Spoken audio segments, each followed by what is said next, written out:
Muy buenos días, queridos amigos y amigas.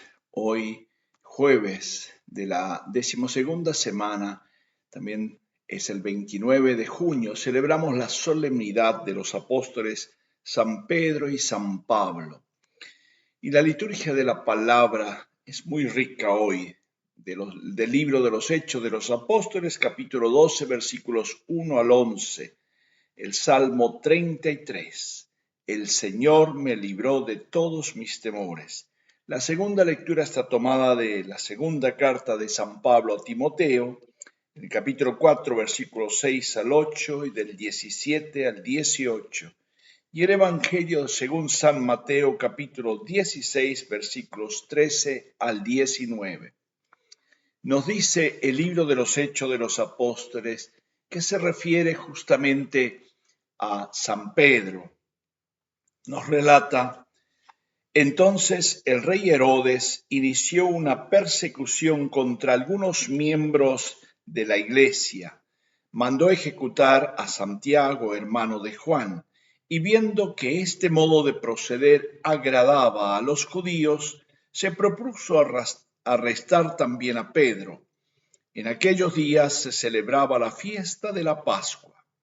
Así que lo detuvo, lo metió en la cárcel y encomendó su custodia a 4 escuadras de soldados, con intención de hacerlo comparecer ante el pueblo después de la Pascua.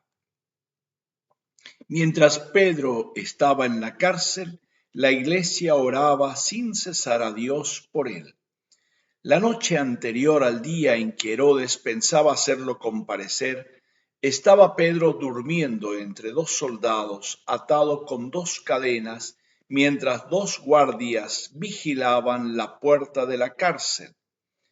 En esto el ángel del Señor se presentó en el templo, y un resplandor iluminó la celda. El ángel despertó a Pedro tocándole el costado y le dijo: rápido, levántate. Y las cadenas se le cayeron de las manos. El ángel le dijo: vístete y ponte las sandalias.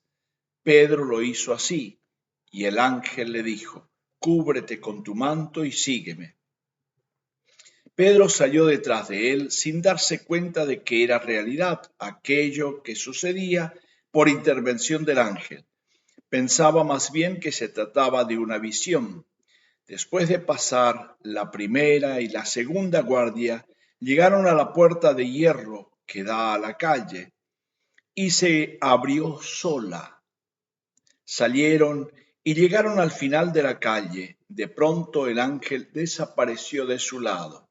Y Pedro, volviendo en sí, dijo: ahora me doy cuenta de que el Señor ha enviado su ángel para librarme de Herodes y de todo lo que los judíos tramaban contra mí.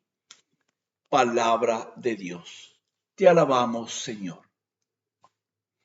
Un relato que con este texto, con este capítulo, el escritor Lucas, el evangelista, culmina el ciclo de Pedro.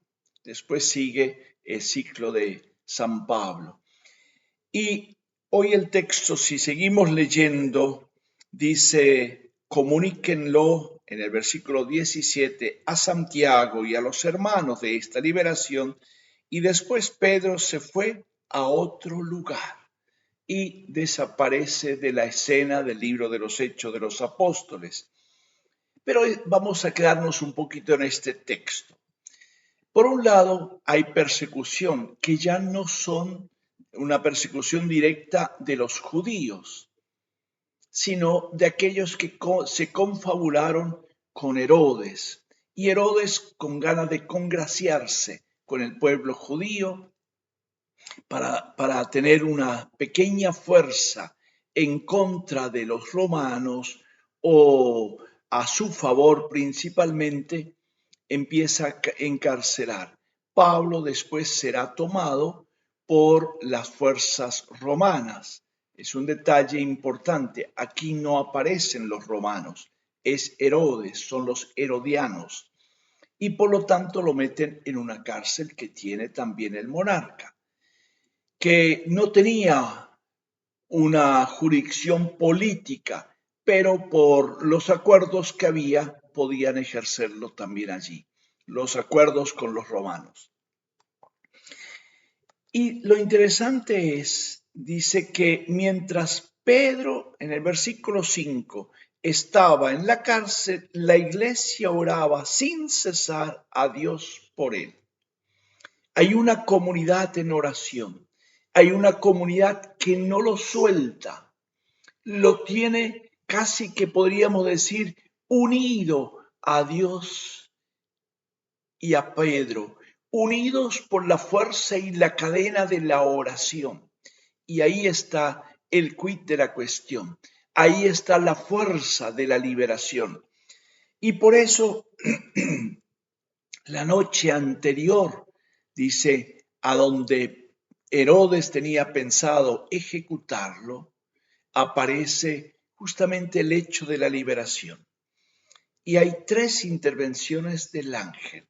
Rápido, levántate y luego vístete y ponte las sandalias en un proceso. Cúbrete con el manto y sígueme.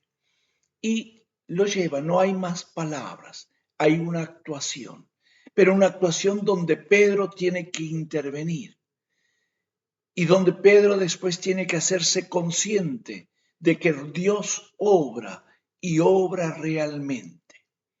Y no siempre lo comprendemos de esta manera. No siempre lo comprendemos y no siempre el milagro es solo de Dios y me libra y yo sigo en el mismo lugar. No, nos saca del peligro y nos deja en una disposición donde nosotros tenemos que tomar también después decisiones justas y precisas.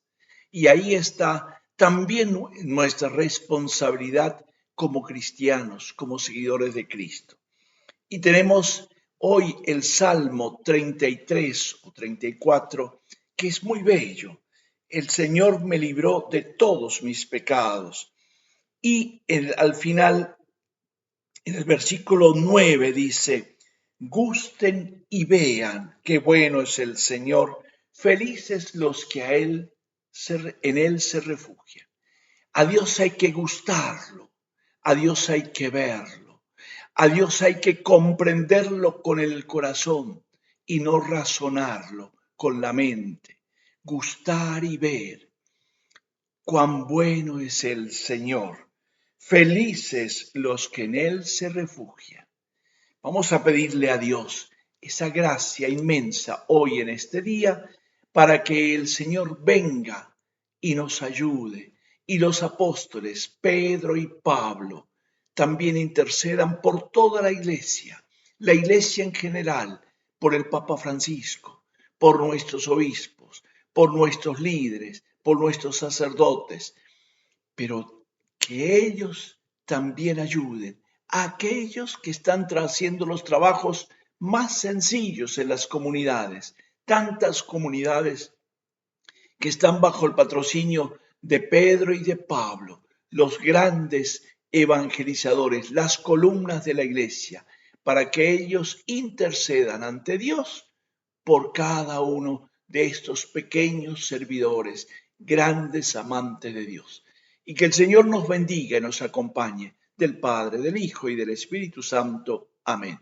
Un feliz día.